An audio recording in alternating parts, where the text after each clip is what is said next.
जय श्री कृष्ण दोस्तों। प्रभु श्री कृष्ण ने गोपियों के साथ बहुत सी लीला की हैं।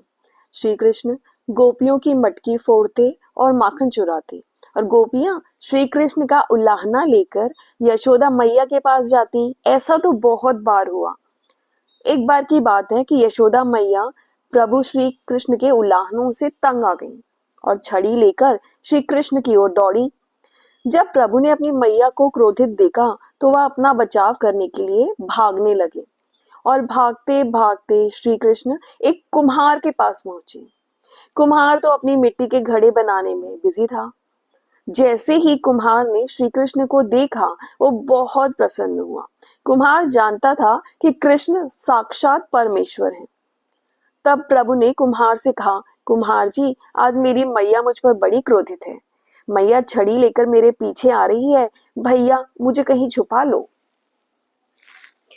तब कुम्हार ने श्री कृष्ण को एक बड़े से मटके के नीचे छुपा दिया। कुछ ही क्षणों में मैया यशोदा वहीं आ गई और कुम्हार से पूछने लगी, क्यों रे कुम्हार, तूने मेरे कान्हा को कहीं देखा है क्या? अब कुम्हार ने कह दिया, नहीं मैया, मैंने कान्हा को नहीं देखा। श्री कृष्ण बड़े ध्यान से ये सब कुछ नीचे बैठे सुन रहे थे। मैया तो वहां से चली गई। अब प्रभु श्री कृष्ण कुम्हार से कहते हैं, कुम्हार जी, यदि मैया चली गई है तो मुझे इस घड़ी से बाहर निकालो। कुमार बोला, ऐसे नहीं प्रभु जी, पहले मुझे 84 लाख योनियों के बंधन से मुक्त करने का वचन दो। भगवान मुस्कुराए और कहा, ठीक है, मैं 84 लाख योनियों से मुक्त करने का वचन देता हूँ, अब तो मुझे बाहर निकालो। कुमार कहने लगा, प्रभु, मुझ अकेले को नहीं, मेरे परिवार के सभी लोगों को 84 लाख योनियों से मुक्त कर दो। आप वचन दोगे तो मैं आपको घड़े से बाहर निकालूंगा। प्रभु जी कहते हैं, चलो ठीक है, उनको भी 84 लाख योनियों से बंधन मुक्त होने का वचन मैं देता हूँ, अब तो मुझे घड़े से बाहर निकालो।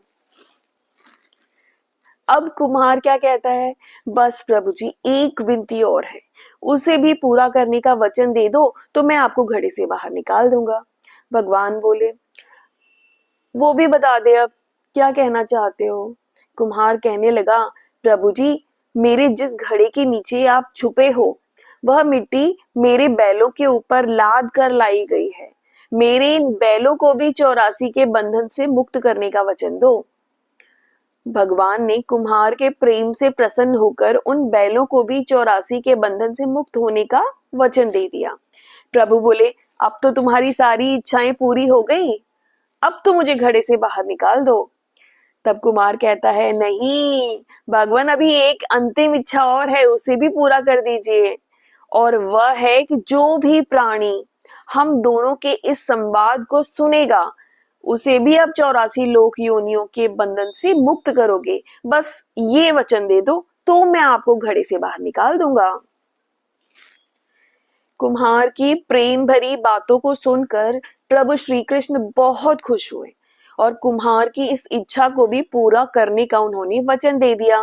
फिर कुम्हार ने बालक श्री कृष्ण को घड़े से बाहर निकाल दिया और उनके चरणों में साष्टांग प्रणाम किया।